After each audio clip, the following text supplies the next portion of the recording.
Donc là, cette fois-ci, je vais vous parler d'une autre de mes passions, qui est quand même toujours basée sur l'embryon, mais qui est un peu ma rencontre de l'embryon et de la génétique, qui est une magnifique interface et qui me permet donc depuis maintenant 2003 de coordonner cette très très belle prise en charge thérapeutique qui est le diagnostic préimplantatoire.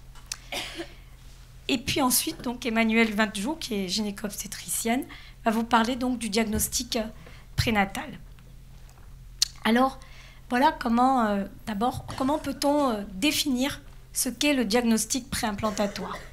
Alors, le diagnostic préimplantatoire, après une phase de fécondation in vitro, qu'on va revoir, enfin, je vais essayer de vous expliquer les principaux stades, juste avant le transfert de cet embryon in utero, va donc consister à prélever, selon le diagnostic qu'on veut réaliser, une ou deux de ces cellules au 3e jour ou au 5e jour, selon les équipes, pour analyser donc, son contenu génétique et dire, je ne sais pas si je peux faire avec ces flèches-là, si jamais donc l'embryon est atteint ou s'il est sain. Donc en fait, cet embryon-là, quelle que soit sa morphologie, on ne peut pas savoir, puisque c'est quelque chose au départ qu'on a essayé de savoir, notamment sur les anomalies de nombre de chromosomes, s'il y avait une corrélation entre la morphologie de l'embryon et la génétique. Et de nombreuses études ont été faites, mais jamais rien n'a été dit de convaincant. Sur la cinétique, comme je vous en ai parlé ce matin, oui, mais pas du tout, évidemment, sur le contenu d'un gène. Donc, le diagnostic préimplantatoire, c'est un peu cela. Et ça a été légiféré dans le Code de santé publique. Je suis désolée, mais j'arrive pas du tout à... Je sais pas. J'arrive pas à suivre ma présentation.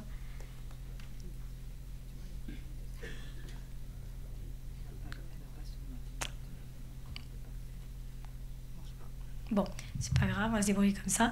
Donc, a été légiféré d'une façon que je trouve personnellement exceptionnelle. Parce qu'en fait, a dit que le diagnostic préimplantatoire concernait les maladies génétiques d'une particulière gravité et incurables au moment du diagnostic. Et à ce moment-là, nous, donc médecins, on n'avait pas une liste de maladies génétiques qui nous disait si c'est une mucoviscidose, vous pouvez faire du diagnostic préimplantatoire. Et puis, selon l'indication, ça c'est une indication ou ça c'est pas une indication de diagnostic préimplantatoire, mais à laisser la main aux médecins et permettre donc à nous, dans notre pratique, de façon très transversale et multidisciplinaire, de dire si c'était une maladie d'une particulière gravité et incurable au moment du diagnostic et transmissible. Alors pour transmissible et incurable, c'est incurable déjà, finalement, pas si simple que ça en a l'air, parce qu'il y a des maladies qui aujourd'hui sont incurables, mais qui demain seront curables, par exemple. Et donc, c'est une réflexion permanente, d'où l'importance d'avoir un conseil pluridisciplinaire de diagnostic préimplantatoire, mais également d'être en étroite collaboration avec le CPDPN, le Centre de diagnostic prénatal, et comme on va le voir, les textes de loi disent que le dossier doit passer d'abord devant le centre de diagnostic prénatal avant de pouvoir avoir et bénéficier d'une prise en charge par diagnostic préimplantatoire. Et également, on nous taxe souvent de sorciers. J'adore Jean Yvenot qui à maintes reprises nous a alignés, moi plus particulièrement, sur les indications qu'on a prises en charge en oncogénétique, a tout de suite tendance à faire un peu ressortir celui qui fait du diagnostic préimplantatoire comme une sorcière. Je ne pense pas être une sorcière, je pense me poser beaucoup de questions et je vais essayer de m'en expliquer. Donc, dans cette loi, on nous dit qu'on ne peut prendre en charge que la maladie, c'était le dernier alinéa de ce texte de loi, pour lequel l'affection a été identifiée à l'aide d'une mutation. Donc il faut qu'on ait une mutation. Alors c'est sûr que l'évolution du décryptage du génome est de plus en plus précis, qu'on a de plus en plus de maladies génétiques, surtout depuis l'avènement des techniques de NGS, où on sait mettre en évidence des mutations qu'on ne trouvait pas auparavant. Mais donc la loi, nos textes français, dès lors qu'on a une mutation qui est mise en évidence, nous permet aujourd'hui de réaliser un diagnostic préimplantatoire. Et donc dès lors qu'on a cette indication qui a été validée par le CPDPN, on va pouvoir démarrer notre prise en charge. Donc j'ai mis une liste non exhaustive des maladies qu'on prend en charge actuellement dans la plupart des centres. Donc, vous savez que pour pouvoir faire du diagnostic préimplantatoire, il faut que le CHU soit agréé. C'est le cas de celui de Montpellier. Il y a actuellement 4 centres qui fonctionnent, qui sont les centres de Paris, de Strasbourg, de Nantes, de Montpellier. Et Grenoble vient d'obtenir les agréments. Et on essaye de travailler en bonne intelligence. On travaille sous la haute autorité du ministère de la Santé et de l'Agence de biomédecine, puisque ce sont des agréments nominatifs de praticiens qui sont donnés pour pouvoir faire tourner cette activité. Et chacun de ces centres essaye de prendre en charge toutes les maladies très fréquentes. Donc on est tous à faire de la mucoviscidose, la prise en charge d'une myopathie du chêne. Mais il y a des maladies pour lesquelles on essaye de se spécialiser, parce qu'une mise au point, c'est quelque chose de long. Et par exemple, à Montpellier, on prend en charge, plus spécifiquement, on est les seuls à prendre en charge les rétinopathies. On prend en charge également des anomalies dites cytogénétiques, c'est-à-dire des anomalies de structure des chromosomes, où en fait, il va y avoir, vous voyez, on pense tous qu'on est 46XX ou 46XY. Ben en fait, non. Il y a un individu sur 500 dans la population générale qui a toutes les cartes, c'est-à-dire tous les chromosomes, mais qui a 2 cartes dans le désordre ou 2 cartes associées. Là, vous avez un exemple d'une translocation 13-14. Et donc, les chromosomes ici se sont associés à ce niveau-là, vous voyez, se sont collés pour former un même chromosome. Du coup, on a une formule non plus à 46 chromosomes, mais à 45. Au demeurant, ce n'est pas grave d'avoir 2 cartes dans le désordre pour la personne qui en est porteur ou porteuse. Par contre, le problème, c'est quand il va y avoir cette fécondation dont je vous ai montré ce matin, le premier stade, parce que là, le chromosome 14-21, celui qui est fait d'un seul chromosome et qui possède tous les gènes, va chercher son homologue et il ne va pas le trouver. Et quand il va y avoir le starter avec la métaphase, il va se dire mais où je vais, de quel côté? Et il va peut-être partir du mauvais côté. Et donc il y aura une trisomie 21 ou une monosomie 21. Et donc nous, quand on va faire un diagnostic préimplantatoire et qu'on va récupérer une cellule de l'embryon biopsié, on va marquer le chromosome 14 et le chromosome 21.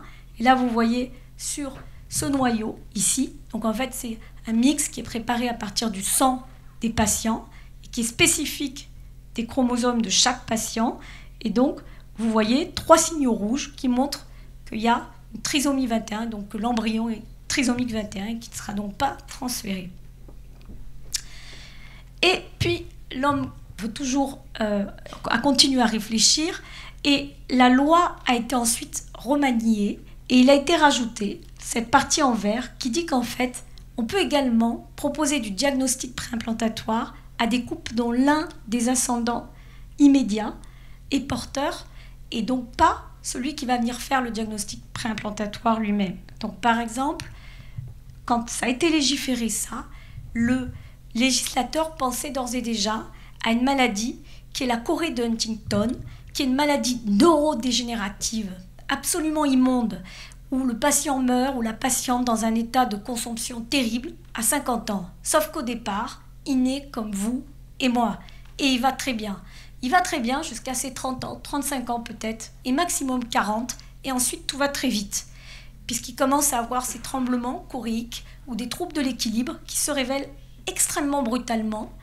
Et donc, il sait à ce moment-là que sa durée de vie est comptée.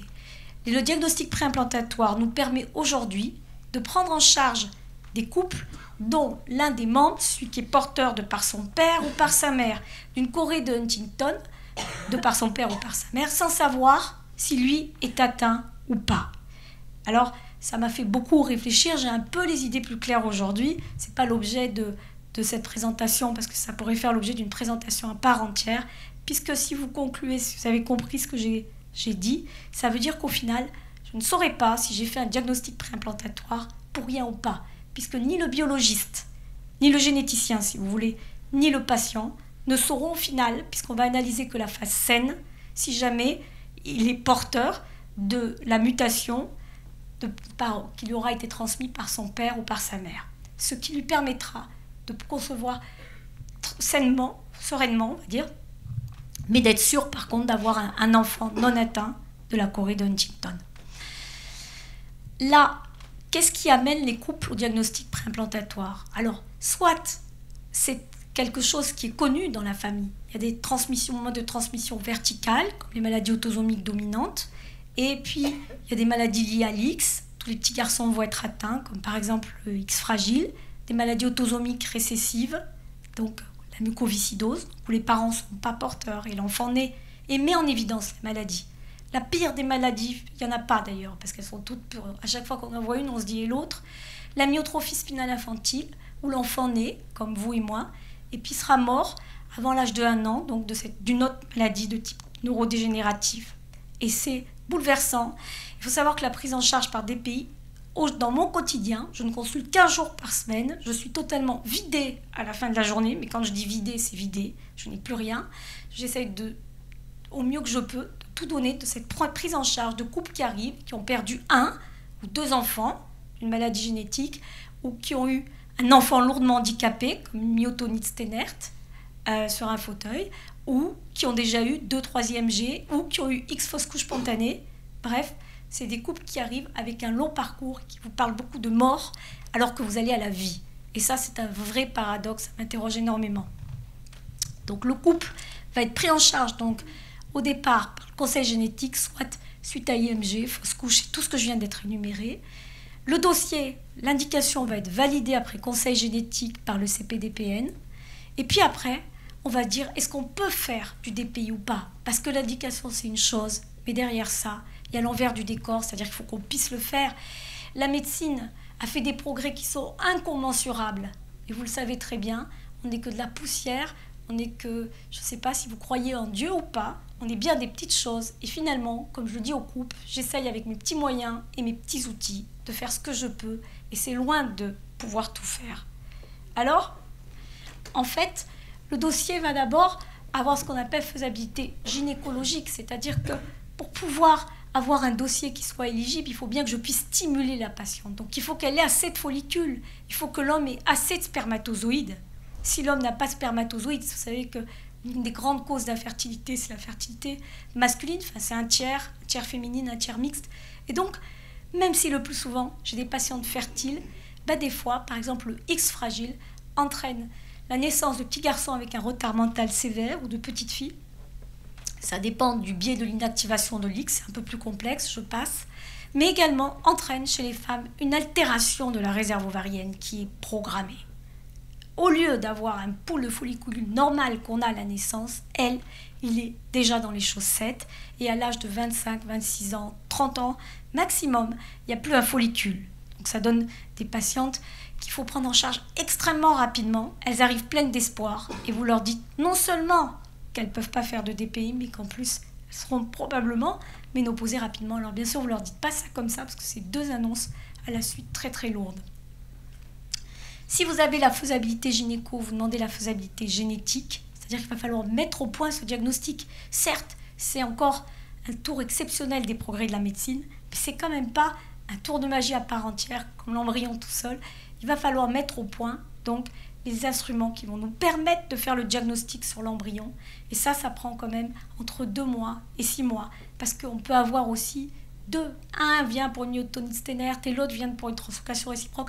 Et comme par magie, ces 2-là se sont rencontrés et arrivent au diagnostic préimplantatoire. Et quand vous avez donc ces 2 faisabilités, alors là, vous allez organiser une journée de consultation pluridisciplinaire où le couple va se déplacer et rencontrer gynécologue, généticien, anesthésiste, biologiste de la reproduction, généticien clinicien, sage-femme, et repartir avec son DPI programmé. Alors, voilà comment ça se passe. Vous voyez que ce n'est pas une simple partie, c'est-à-dire qu'au départ, on va donc stimuler la patiente et suivre la croissance de tous les follicules. Ça, c'est le principe de la fibre. On la transforme en véritable souris pour avoir plusieurs follicules dans le but d'avoir plusieurs ovocytes pour avoir plusieurs embryons. Parce qu'une fois qu'on connaît en génétique les lois de Mendel, vous comprenez qu'il faut avoir plusieurs embryons pour trouver 1 ou 2 embryons sains. Et donc ensuite, une fois qu'on aura fait grossir ces follicules, on va donc aller les ponctionner. Je sais pas où est le truc. on va donc aller les ponctionner, ici. Donc, on va les ponctionner ici, à ce niveau-là. Puis les tubes vont être acheminés vers le laboratoire et les biologistes de la reproduction vont récupérer donc ce follicule entouré de toutes ces cellules qui ne nous permet pas donc pour l'instant de statuer sur sa maturité. Alors, il y a 2 techniques pour la FIV conventionnelle, mais celle-ci, on ne va pas l'utiliser. Parce que si vous faites de la FIV conventionnelle, il y a X spermatozoïdes pour un ovocyte, et chaque spermatozoïde a son ADN. Et donc le risque ensuite d'analyser l'ADN d'un spermatozoïde qui ne serait pas rentré dans l'ovocyte, et qui va donc contaminer les résultats, est extrêmement important. Donc on va faire une technique qui est la technique de l'ICSI, espèce de mini-chirurgie d'ovocyte dont maintenant je pense que vous avez tous entendu parler. Donc le follicule est d'abord déshabillé, on regarde s'il y a le globule polaire. S'il y a le globule polaire, celui-ci a 23 chromosomes, il est mature. Et quand on stimule une femme, première difficulté, on n'aura pas que des follicules matures. Donc on va éliminer les immatures et puis injecter à l'intérieur de l'ovocyte un spermatozoïde. Et attendre cette fécondation pour avoir, je vais passer le film parce que je vais passer vite, le stade fécondation, le stade J2 à 4 cellules et à J3, le fameux stade donc où va être réalisée la biopsie embryonnaire, où on va prélever donc une cellule en présence de l'équipe de génétique, leur donner donc cette cellule qui contient chacune donc le précieux noyau qui contient l'information génétique, fruit de l'union de 2 génomes. Et puis, une fois que c'est ça, l'analyse génétique va commencer, soit par biologie moléculaire, soit par cytogénétique, ce qu'on appelle le fluorescence in situ hybridization, et on va voir donc si les embryons sont sains ou atteints. Et donc arrive la dernière étape, qui est l'étape du transfert, où ici, d'ailleurs qui se fait sous échographie, on va montrer, et la patiente va pouvoir visualiser. Donc ça se fait après, donc le transfert se fait, c'est une erreur, à J4 ou à J5, d'accord? Le lendemain de l'analyse génétique qui dure 24 heures, 18 heures. Donc vous avez bien compris que c'était des marches. Et c'est ce qu'on essaye d'expliquer aux couples quand on les reçoit à la pluridisciplinaire. C'est-à-dire vous avez X follicules, il y en aura X-1 qui seront matures, qui vont donner, pas tous vont féconder. Le taux de fécondation d'un sperme normal, c'est 80%, 70 à 80%. 4 cellules, pareil ici, comme je vous l'expliquais ce matin, ils ne seront pas tous à 8 cellules, il y en a qui seront en retard. Si vous biopsiez un embryon à 4 cellules, il ne reprendra pas son développement embryonnaire. Et puis, l'analyse génétique et ensuite le résultat. Donc vous voyez, vous partez d'une cohorte de 12 follicules pour arriver au final peut-être de 12 ovocytes au transfert de 1 ou 2 embryons. Je passe donc la suite. C'était le point de vue sur le diagnostic préimplantatoire, Emmanuel, pour le diagnostic prénatal. Je vous remercie. Merci Tal de m'avoir permis de participer à cette journée. Donc en quelques mots et de façon assez simple, je vais vous parler un peu de diagnostic prénatal qui est une autre étape et qui vient en amont du diagnostic préimplantatoire, puisqu'ici il ne s'agit plus en fait de travailler sur l'embryon mais plutôt un peu en avant et surtout après l'implantation embryonnaire. Et si on reprend la définition du Larousse, il s'agit d'un dépistage d'une maladie du fœtus avant la naissance. Stricto sensu, le diagnostic prénatal, c'est détecter chez l'embryon ou le fœtus, toujours in utero, des maladies particulièrement graves, qu'elles soient d'origine génétique, infectieuse ou autre. L'objectif est de pouvoir ainsi proposer aux parents de soigner l'enfant à naître ou de les aider à se préparer à l'accueillir. D'autres affections, par leur gravité et leur caractère incurable, amèneront un centre de diagnostic prénatal et le couple peut-être à s'orienter vers une interruption médicale de grossesse. Le diagnostic prénatal, c'est donc une prise en charge à part entière avant la naissance et après l'implantation de l'embryon. Alors, le diagnostic prénatal est également encadré par des lois de bioéthique qui ont été révisées en 2011. Et le Code de santé publique stipule que le diagnostic prénatal s'entend de toutes les pratiques médicales, y compris l'échographie, ayant pour but de détecter ces pathologies chez l'embryon ou le fœtus et une affection d'une particulière gravité. La loi demande à ce que la femme enceinte reçoive une information claire au sujet de ces techniques de dépistage et de diagnostic, afin d'évaluer le risque que l'embryon ou le fœtus présente une affection susceptible de modifier le déroulement et le suivi de sa grossesse. Si on regarde les chiffres de l'Agence de biomédecine de 2014, on regarde que plus de 38 000 fœtus ont été étudiés d'un point de vue de cytogénétique, quasiment 6 000 fœtus ont été étudiés pour une génétique moléculaire et quasiment 700 000 ont bénéficié d'un dépistage pour les marqueurs sériques de la trisomie 21. Alors, on peut classifier de façon différente les outils du diagnostic prénatal. Alors, on peut les classer avec les outils qui vont nous aider à avoir une approche morphologique, que ce soit l'échographie obstétricale et l'IRM ou les scanners fœtaux, ou les études biologiques avec un recueil de villosité choriale, c'est la biopsie trophoblast, de liquide amniotique, c'est l'amniosynthèse, ou de sang fœtal, c'est la ponction de sang fœtal. Plus récemment, et j'en parlerai un petit peu plus tard, d'un point de vue biologique, on peut également aujourd'hui isoler de l'ADN fœtal à partir d'une simple prise de sang maternelle. On peut également classer de façon différente ces techniques, et c'est intéressant parce qu'on peut les classer en techniques non invasives par opposition aux techniques invasives. Donc les techniques non invasives, par définition, ne touchent pas l'embryon ou le fœtus et donc ne sont pas à risque pour la grossesse en cours.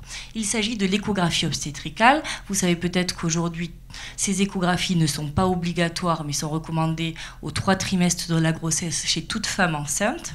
Il existe également des échographies de diagnostic qui sont souvent réalisées par des échographistes plus experts et qui sont réalisées sur un point d'appel, que ce soit échographique ou sur une maladie qui est déjà connue et préalable à la grossesse.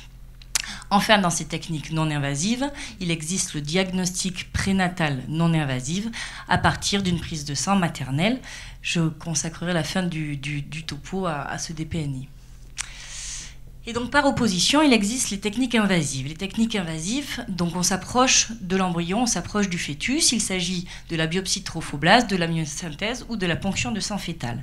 Alors, un peu plus dans le détail, une biopsie de trophoblast se réalise au premier trimestre, entre 11 et 14 semaines d'aménorrhée. C'est un examen qui est assez rapide. Et donc là, comme on l'a illustré, c'est par voie éco-guidée. Et l'objectif, c'est d'aller prélever dans le trophoblast, qui deviendra le placenta, des villosités choriales afin de les analyser par technique directe puis mise en culture et d'essayer d'aborder des analyses, qu'elles soient génétiques, infectieuses ou autres, on y reviendra. Le problème de cette première technique invasive, c'est qu'il y a un risque à cette technique puisqu'elle est invasive et qu'aujourd'hui encore, le taux de perte fœtale lié à ce risque est irréductible et on estime encore ce risque à peu près à 1%. Une autre technique invasive de diagnostic prénatal est l'amniosynthèse. L'amniosynthèse se réalise un peu plus tard, à partir de 15 semaines d'aménorrhée. Elle se réalise de la même façon, par voie transabdominale, sans anesthésie. Ça dure quelques minutes. C'est de la même façon, sous façon éco-guidée. Et l'objectif est d'aller récupérer du liquide amniotique et de le mettre en culture ou de l'analyser afin de donner un résultat. De nouveau, c'est une technique invasive avec un risque de perte fœtale lié à la procédure qui est toujours estimé à 1%, qui est indépendant de la qualité de l'opérateur et de son ancienneté notamment. Alors, ces techniques invasives ont un domaine d'analyse très large et donc là, juste en quelques mots, on va pouvoir en fait chercher des informations d'un point de vue génétique. Donc vous avez entendu parler, je crois tout au long de la journée avec Tal, de cytogénétique et de biologie moléculaire. Mais on peut faire aussi des diagnostics dans le cadre, par exemple, de séroconversion à la toxoplasmose, en allant chercher des bactéries. On peut faire une analyse biologique, biochimique dans certaines pathologies ou encore hématologique pour dépister notamment une anémie fœtale. Alors ça se fait sur signe d'appel, que ce soit une histoire familiale particulière dans les antécédents ou que ce soit sur l'anamnèse de la grossesse actuelle, comme je vous le disais, une séroconversion toxoplasmose ou un dépistage de la trisomie 21 qui serait anormal. Les indications sont donc celles-ci: anomalie échographique, maladie connue ou autres problèmes sur l'anamnèse de la grossesse actuelle. Donc pour finir ce topo, je voulais parler un peu de ce diagnostic prénatal non invasif. C'est une technique qui est assez récente et qui, depuis 1997, on s'est rendu compte qu'il existait des cellules d'un karyotype qui était un peu différent, d'un karyotype masculin dans le sang maternel. Ce ce qui nous a permis d'isoler l'ADN fœtal. Et les premières implications de cet isolement a été un diagnostic de sexe fœtal par prise de sang maternelle, puis un génotypage dans la maladie Résik, et enfin, beaucoup plus récemment, le diagnostic non invasif des aneuploïdies. Le DPNI, c'est donc la détection d'ADN fœtal dans le sang maternel. C'est très très précoce puisqu'on peut l'isoler à partir de 10 semaines d'aménorrhée et que la concentration de cet ADN augmente tout le long de la grossesse et que forcément a l'avantage d'être complètement non invasif, donc avec aucun risque pour la grossesse actuelle. Pour terminer, je voulais illustrer le diagnostic prénatal par le dépistage de la trisomie 21. Aujourd'hui en France, toute patiente doit recevoir l'information et a la possibilité d'avoir le recours au dépistage de la trisomie 21, qui consiste à faire une échographie au premier trimestre avec des critères échographiques particuliers, associée à une prise de sang maternelle qui va doser les marqueurs sériques maternels afin d'évaluer un risque. Et ce risque, c'est un risque pour le fœtus de développer une trisomie 21. À partir de ce risque, certains couples seront plus à risque que d'autres et se verront proposer plusieurs axes en fonction des possibilités. Et ces différents axes sont d'une part le prélèvement invasif, qui a ce problème de l'invasivité. Et pour des patientes, par exemple, qui font des fausses couches à répétition, c'est difficile de choisir cette option. Aujourd'hui, on dispose du diagnostic prénatal non invasif, qui a justement cet avantage de ne pas être invasif, mais qui reste une technique de dépistage, où certains s'orienteront vers une surveillance échographique beaucoup plus rapprochée que ne le sont le suivi échographique classique, afin d'aboutir à ce joli bébé en fin de grossesse.